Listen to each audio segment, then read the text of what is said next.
काय सांगू आता संतांचे उपकार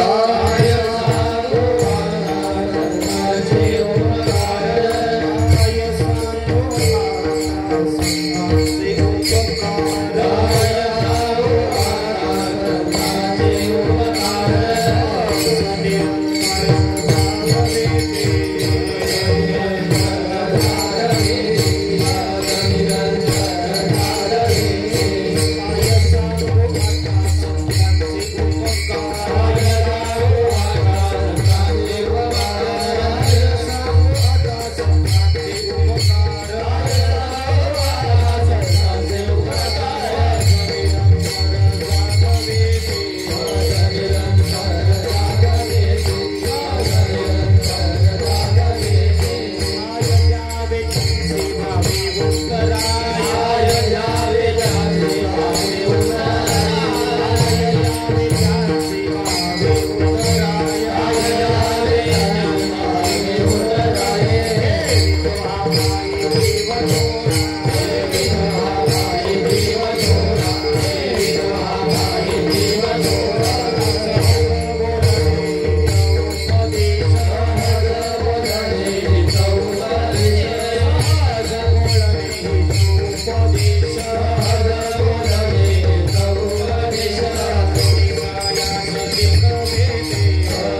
जागविते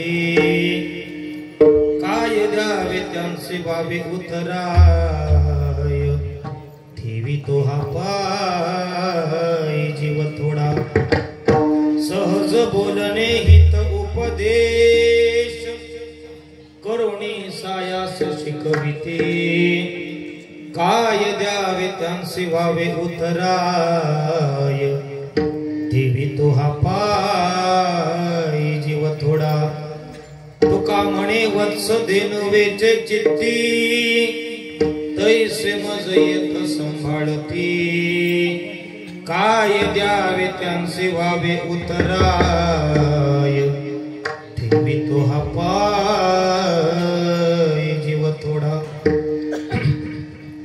ओम नमो जी अद्या वेद प्रतिपाद्य जय जय स्वसंविद्या आत्मरूपा देवा तुची गणेश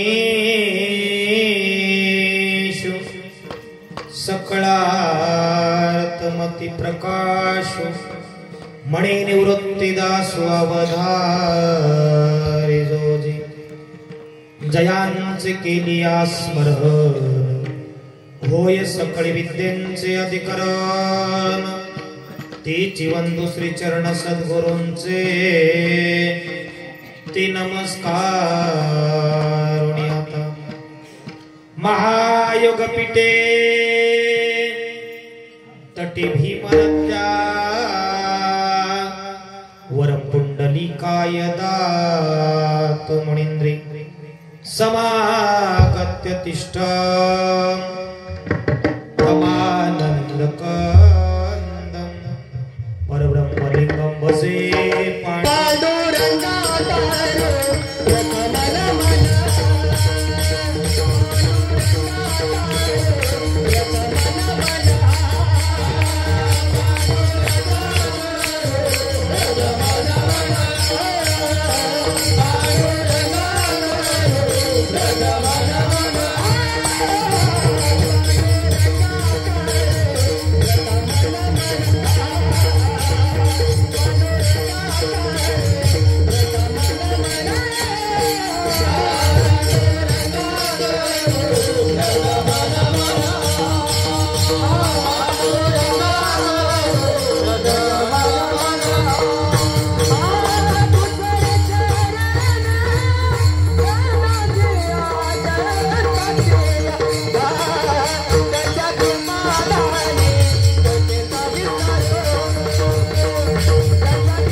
पांडुरंगा करू प्रथम नमन पांडुरंगा करू प्रथम नमन दुसरी चरण संतांची त्यांच्या कृपादाने कथेचा विस्तार बाबाजी सद्गुरु दास तुका सकळांचे पायी माझे दंडवत आपुलाले चित्त शुद्ध करा ओम नमो ज्ञानेश्वरा करुणा करा दयाळा तुमचा अनुग्रह लाधलो पावन झालो चराचरी मस्तक हे पायावरी या वारकरी संतांच्या नमो सद्गुरु कया ज्ञानदीपा नमो सद्गुरु सच्चिदानंद रूपा नमो सद्गुरु भक्त कल्याण मूर्ते नमो सद्गुरु भास्करा पूर्ण कीर्ती वक्रतुंड महाकाय सूर्यकोटि समप्रभ निर्विघ्नं कुरु मे देव सर्वकार्येषु सर्वदा सच्चिदानंद रूपाय विश्वोत्पत्त्यादि हेतवे तापत्राय विनाशाय श्री कृष्णाय वयं नमः।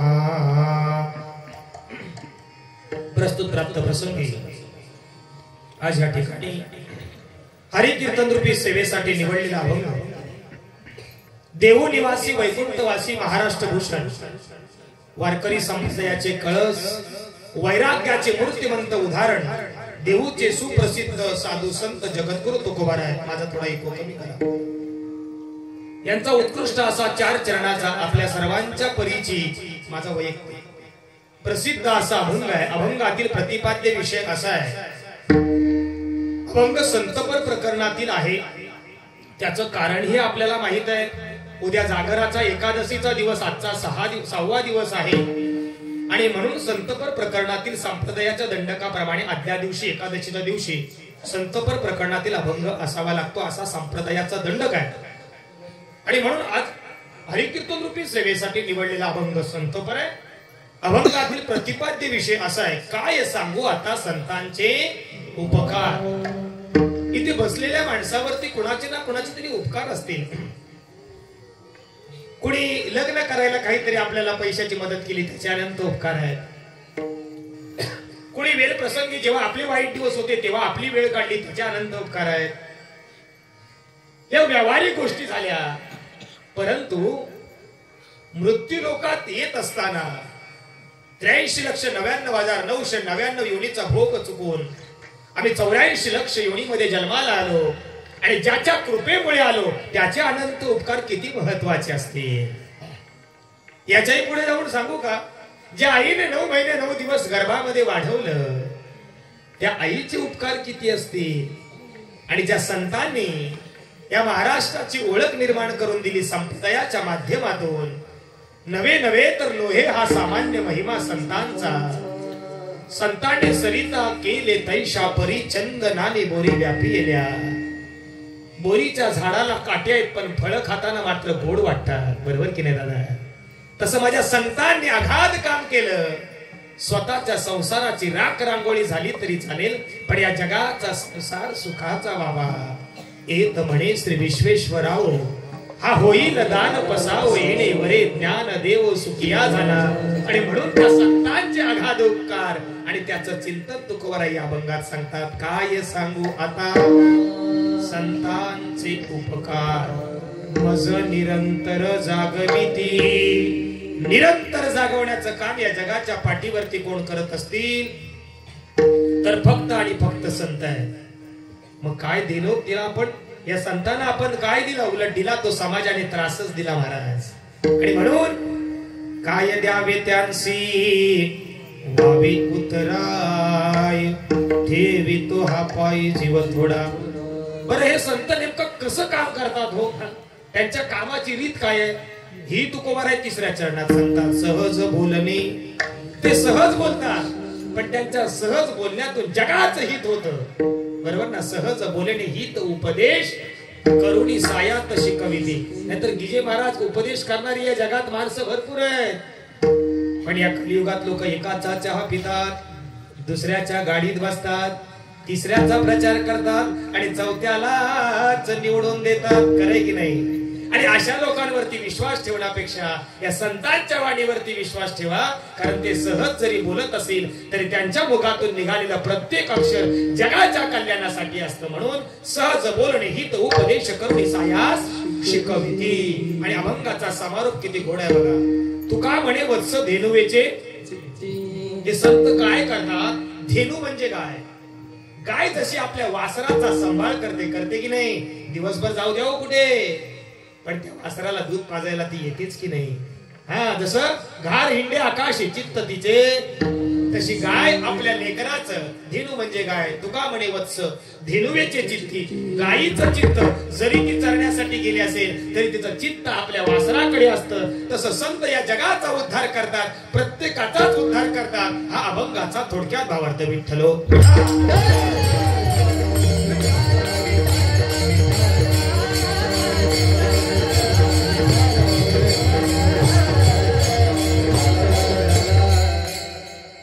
चिंतनाला सुरुवात करण्यापूर्वी कार्यक्रमाचा अल्पसा परिहार देणं कीर्तनकार या नात्याने बंधनकारक आहे. प्रतिवर्षाप्रमाणे याही वर्षी मोठ्या आनंदात उत्साहात संपन्न होत असणारा महाराज म्हणजे 1935 सालापासून या सप्ताहाची परंपरा आहे. साधी गोष्ट नाहीये. आणि हे सगळं होत असताना आज 2024 वर्ष उजाडलेला आहे. आणि या सप्ताहाची भव्यता दिव्यता वर्षानुवर्ष हा भगवंत आपल्याकडून ती सेवा करून घेतोय, आपण ती करतोय, हे भाग्यवान आहोत. आणि ते करण्याचं भाग्य या 7 दिवसाच्या अखंड हरिनाम सप्ताहामध्ये स्वयंभू महादेव मंदिर अड्रे कुणबीवाडी आणि हा भव्य दिव्य असणारा हा सप्ताह सोहळा, सप्ताह सोहळ्यातील आजचा दशमीचा दिवस, उद्या एकादशीचा दिवस, उद्या जागराचा दिवस आणि आजचा महत्वपूर्ण दशमीचा दिवस. आणि ज्यांची आज पाळी आहे ढाकरवाडी ना, ढाकरवाडी आणि सर्व या ढाकरवाडीतील गुणीजन मंडळी ज्यांनी 1 दिवस नाही 2 दिवस तब्बल 1.5 ते पावणे 2 महिने माझ्या संपर्कात राहून आजच्या तारखेचं नियोजित हे कीर्तन सेवेचं नियोजन केलेलं आहे. त्यामुळे समस्त असणारे प्रथम या गावाचे मी शतशः ऋण व्यक्त करतो. ज्यांची आज खास करून पाळी आहे ढाकरवाडी, ते आजच्या दिवसाचे यजमान, त्यांचेही शतशः ऋण व्यक्त करतो. या मंदिरामध्ये माझं येण्याचा योग हा दुसरा आहे. 5 ते 6 वर्षापूर्वी या ठिकाणी येण्याचा योग आला होता आणि तोही सुंदर सोहळा संपन्न झाला होता. भगवंताच्या कृपा आशीर्वादाने मला याच मंदिरामध्ये पुन्हा जवळपास 5 ते 6 वर्षानंतर पुन्हा एकदा या भगवंताची स्वयंभू भगवंताची कीर्तन रूपी सेवेच्या माध्यमातून सेवा करायला मिळाली. त्यामुळं आमचे गिजे दादा त्यांच्याबरोबर जे काही सगळे सहकारी होते, ज्यांनी जवळपास 1.5 ते पावणे 2 महिन्याच्या या संपर्कातून या सेवेचं नियोजन केलं, तेही फोनवरून नाही प्रत्यक्ष घरी येऊन. मी दादांना एकदा नाही मी 10 वेळा सांगितलं, त्यांना आजही आठवत असेल की तुम्ही घरी यावं आमची तारीख घ्यायला. एवढे आम्ही मोठे कीर्तनकार नाहीये. माझा जो ज्या लोकांना परिचय आहे जिकडे कीर्तन होतात त्यांना माहित आहे. माझ्यापेक्षा जास्त वयाच्या मंडळींनी मला पाया पडलेलं सुद्धा आवडत नाही. याचं कारण काय आहे महाराज? आपण सुद्धा माणूस आहे. कीर्तनकार झालो, प्रवचनकार झालो, भगवा फेटा बांधला म्हणजे संत झालो असं होत नाही.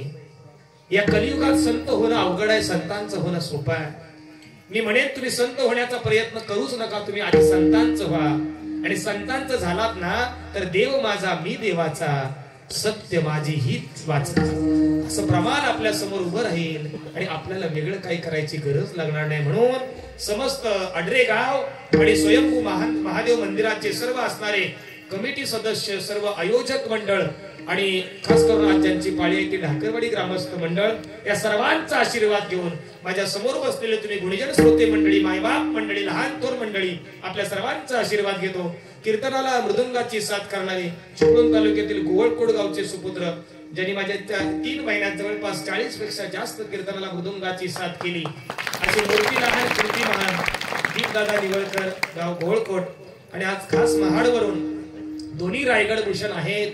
युट्यूब वरती आपण ज्यांच्या असंख्य चाली ऐकल्या असतील, राहुल महाराज सुतार आज खास महाडवरून आपल्याला या ठिकाणी गायनासाठी आले. पहिली चालच काही लोक मला इथे समोर दादा दिसत होते, त्या चालीमध्ये पूर्ण मग्न होऊन गेले होते. संगीत हा असा विषय आहे जो शेवटच्या श्वासापर्यंत संपत नाही.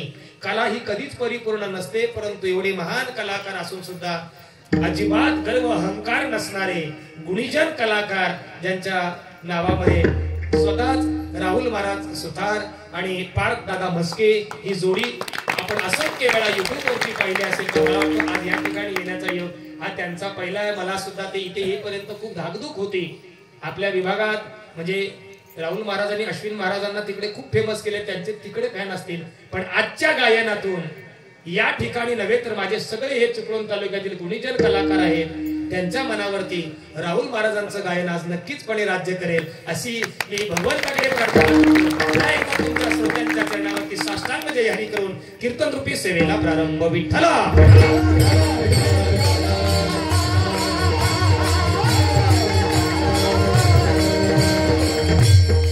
समोर बसलेले आहेत, छान पद्धतीने रेकॉर्डिंग चालू आहे. दादा माझं कीर्तन रेकॉर्ड कमी करा, पण यांच्या चाली जबरदस्त रेकॉर्डिंग करा. बरोबर ना दादा? हे जबरदस्त, हे वैभव आहे आणि म्हणेल कोकणातच जास्त वैभव आहे आणि तेही आज दिवसेंदिवस वाढत आहे. चला चिंतनाकडे वळूया. हरी कीर्तन रूपी सेवेसाठी निवडलेला अभंग संतपुरे जगद्गुरु तुकोबाराय या अभंगात संतांचं महत्व वर्णन करताना सांगू लागले. संतांचं महत्व वर्णन करणं तेही संतांनी, हा योगायोग केवढा मोठा आहे. कुणीही गुणाचं वर्णन करू शकत नाही. जसं मागणीपर अभंगात देणारा कोण आहे आणि मागणारा कोण आहे याच्यावरती मागणीचा भाव ठरतो, तसं संतपर प्रकरणातील अभंग वर्णन करणारे कोण आहेत याच्यावरती त्या अभंगाचा भाव ठरतो. काय सांगू आता, संतांचे उपकार तुकोबाराय म्हणतात. मग संत जगद्गुरु तुकोबाराय संत नव्हे का? मग या जगात संत कुणाला म्हणावा हाही मोठा प्रश्न आहे.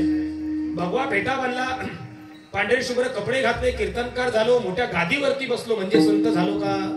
नाहीये. संत कुणाला म्हणायचं ऐका, ज्याच्याकडे अनुबंध चतुष्टायी आहे त्याला संत म्हणतात. काय आहे अनुबंध चतुष्टायी? अधिकार, विषय, संबंध आणि प्रयोजन. जे अधिकाराने वैकुंठातून आले. बरोबर ना महाराज? काय अधिकार? आम्ही वैकुंठवाशी आलो याच कारणाशी बोलियले रो.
समोर मी उपस्थित केला. जे अधिकाराने वैकुंठातून आले त्यांना संत म्हणता येतं. आपला अधिकार काय महाराज? आम्हाला आमच्या मुक्काम पोस्ट सांगता येत नाही, मग आम्ही संत होऊ शकतो का? नाही ना महाराज, आहे की नाही? म्हणजे आम्ही वैकुंठवासी आलो याच कारणासी बोलियले जे ऋषी साच भावे वर्ताया. नंबर 1 झाला अधिकार. नंबर 2 विषय. संतांचा विषय वेगळा आहे आणि सर्वसामान्य जीवाचा विषय वेगळा आहे. सर्वसामान्य जीव संसारात अडकलेला आहे आणि संतांचा विषय काय? विषय तो त्यांचा झाला नारायण नावडे जनधन.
अधिकार विषय नंबर 3 संबंध.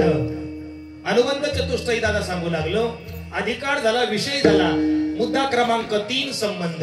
संतांचा संबंध देवाजवळ येतो आणि आपला सर्वसामान्य जीवाचा संबंध लाचारासोबत येतो. खरं आहे की नाही महाराज? जिकडे जो जास्त देणार ना तिकडे. अहो म्हणून तर एका रात्रीत लोक गुवाहाटीला गेले की नाही. काय साडी काय डोंगर काय हॉटेल एकदम ओके. काय साडी काय डोंगर काय हॉटेल एकदम ओके. अहो आपल्याला विषय वेगळा, आपला संबंध वेगळा. संतांचा संबंध देवाजवळ येतो जातो आम्ही देवाच्या संगाती आवडीने गातो गोड नाम. संत काय करतात? देवाचं गोड नाम गातात. त्यामुळे त्यांना येण्याचा आणि जाण्याचा अधिकार आहे. म्हणजे संत मुक्त वर्गात येतात, आम्ही सर्व बद्ध या वर्गात येतो. विठ्ठलो विठ्ठल.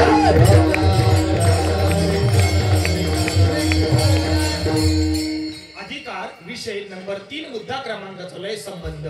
संतांचा संबंध देवाजवळ, सर्वसामान्य जीवाचा संबंध संसाराजवळ किंवा विषयाजवळ. आणि म्हणून अधिकार झाला, संबंध झाला. विषय नंबर 4 मोक्ष किंवा मुक्ती. बरोबर ना? संत काय करतात महाराज? मोक्ष पदाला सहज जातात. आमचं कसं आहे माहितीये का? आम्हाला किती प्रयत्न केला तरी मुक्तीचं समाधानच मिळत नाही महाराज. मुक्ती 4 प्रकारची आहे. स्वरूपता, सलोकता, समीपता आणि सायुज्यता. या 4ही मुक्ती जगाच्या बाजारात कुठेही विकत मिळत नाही. परंतु माझ्या संतांच्या ठिकाणी त्या सर्व मुक्तीचं समाधान फुकट मिळतं. म्हणून अधिकार, विषय, संबंध आणि प्रयोजन ही अनुबंध चतुष्टयी जे जन्माला घेऊन येतात त्यांनाच संत म्हणतात. विठ्ठल.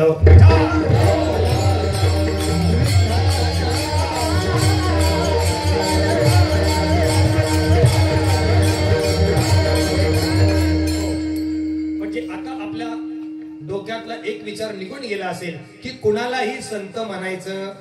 आता मार्गशीर्षचा गुरुवार गेला की नाही? छान पद्धतीने शेवटच्या गुरुवारी या महिला मंडळ अगदी छान पद्धतीने सगळं सजावट करतात, रंगरंगोटी करतात, आहे की नाही? आणि ह्या महिला गुरुवारी लक्ष्मी होतात आणि त्याच महिला शुक्रवारी अंबाबाई होतात. खरं आहे की नाही दादा? हो म्हणतात. मला खरं बोलणारी माणसं आवडतात. म्हणजे गुरुवारी लक्ष्मी व्हायचं आणि शुक्रवारी अंबाबाई व्हायचं. याच्यातून आपला लक्ष्मी घरामध्ये नांदणार नाही. चला पुढे. माझा विषय असा चालला होता की आम्ही संत होऊ शकत नाही. गुरुवारचा शेवटचा दिवस आहे.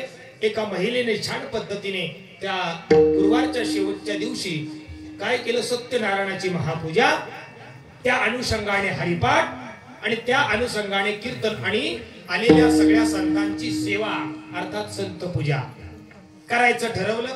सगळं नियोजन जबरदस्त झालं.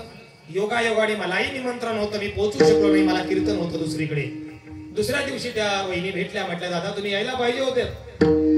काल छान पद्धतीने सत्यनारायणाची महापूजा झाली, छान पद्धतीने हरिपाठ झाला, कीर्तन झालं आणि आलेल्या सगळ्या संतांची पूजा झाली. मला खूप समाधान वाटलं. मी म्हटलं ताई एक बोलू का? राग नसेल येणार तर? ताई म्हटल्या बोला ना, काय झालं बोलायला? मी म्हटलं मी नाही आलो ते बरं झालं. ते म्हटले का हो? नाही म्हटलं मी संत नाही ना. उगाच तुम्ही संत पूजा केली असते तर मला पण थोडस वाईट वाटले असते. ते म्हटलं असे का लोक नुसती लाईन लावत होती काय मिळतंय म्हणून. इथे बसलेली माणसं उत्तर कार्याला जाणारी भरपूर असतील. उत्तर कार्याला एक संतांच्या इथे वारकरी संप्रदायासाठी तिकडे वेगळ्या अमुक घरात जावा, तिकडे जेवण आहे. 50% माणसं गळ्यात माळ नसतरी तिथं असतात पहिली. त्याला वाटतं ह्या वारकऱ्यांना वेगळं काहीतरी खायला आहे. माझा विषय कळाला का तुम्हाला? माझा मुद्दा असा चालू आहे, या जगात संत होणं अवघड आहे, संतांचं होणं सोपं आहे. विठ्ठलो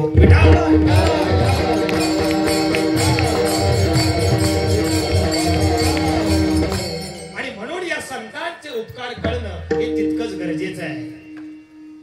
संतांचे उपकार आपल्यावरती आहेत आपल्याला कळालं, पण देवाचे उपकार आपल्यावरती आहेत हा तुझा चिंतनाचा विषय आहे. देवाचे काय उपकार आहेत, देवाने काय उपकार केले? बरीच लोक सहज म्हणून जातात, काय वाईट दिवस आणले देवाने आमच्यावरती, अरे तुझे कर्म वाईट आहे. देवाने 3.5 हाताचा नरदेह दिला, हेच तुझं भाग्य आहे ना, बरोबर की नाही? आता हा आयुष्याचा पेपर कसा सोडवायचा, याची वजाबाकी बेरीज कशी करायची, हे तुझ्या कर्मावरती अवलंबून आहे. तू कर्म चांगले केले तर तुला भोग चांगले येणार की नाही? हा, आणि मग माणूस काय करतो, चांगलं झालं की मी केलं म्हणतो, आणि वाईट झालं की त्याचा दोष दुसऱ्यावरती ढकलतो, बरोबर की नाही महाराज? म्हणजे एखाद्या वेळेला आपण कोकणातली माणसं आहे, पाऊस जास्त पडला तरी पण देवाला शिव्या, पाऊस कमी पडला तरी देवाला शिव्या. आता म्हणून देवाने हे सगळं राजकारण बदललंय. देव कुठल्या पार्टीत राजकारणात मला माहित नाही, पण पहिले 4 महिने होते पावसाळ्याचे, आता 12 महिने झाले. कधी पाऊस पडतोय. म्हणजे दादा तुमच्यासारख्या माणसाने सहज एखाद्याला बोलून जावं, ए गप्पस रे, तुझ्यापेक्षा 20 पावसाळे जास्त काढले, काय बोलतो पुढे? हे बारकाला पोरग सुद्धा दादा आता सांगतंय, तुम्ही गप्पसा, तुम्ही एका वर्षात एकच पावसाळा, आम्ही एका वर्षात 4 पावसाळे बघितले. विठ्ठलो, आता बघितलेच ना त्यांनी दादा, दिवसच तसे आले की नाही. हा कर्माचा सिद्धांत आहे. माणसाचे कर्म वाईट झाले, निसर्ग सुद्धा बदलायला वेळ लागला. चला पुढे. माझा मुद्दा असा चालू होता की आम्ही आमच्या ठिकाणी कर्म चांगले केले ना तर भोग चांगले येतील. भोग तो न घडे संचिता वाचोनी केले कर्म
देवाचं पवित्र नाम मुखामध्ये घ्या ना, तुमचे भोग सहज जळून जातील. आहे की नाही? आहे की नाही? मग आम्ही काय करतो, आमचे भोग चुकवायचा विचार लय लांब ठेवतो. आम्ही या संसार रूपी या मायेच्या बाजारात रोज रोज असे अडकत जातो, बरोबर? आणि म्हणून आम्ही मृत्यू लोकात येण्याचं कारण देवाचे आमच्यावरती असणारे अनंत उपकार.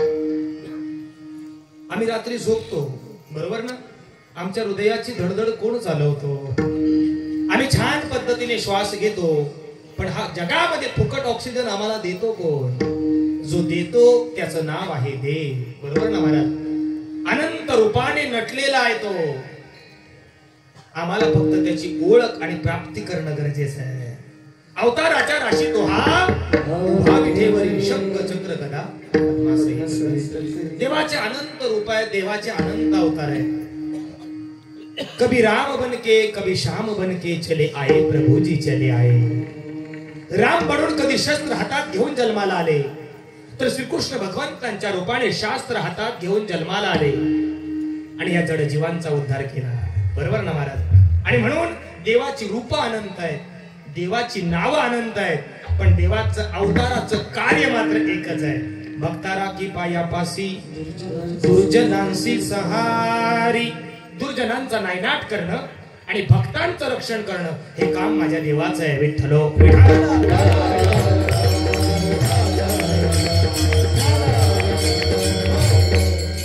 याच्याही पुढे जाऊन सांगू का हो?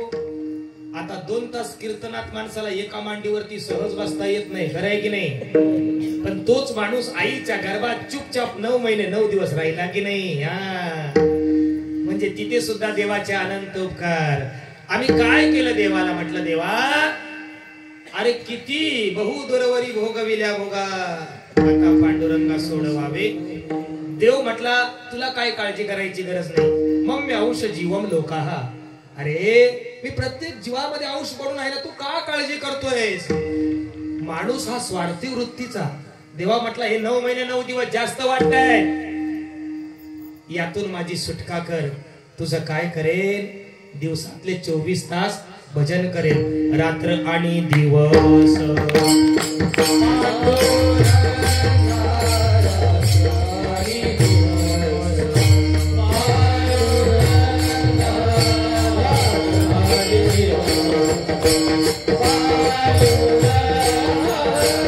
Thank you.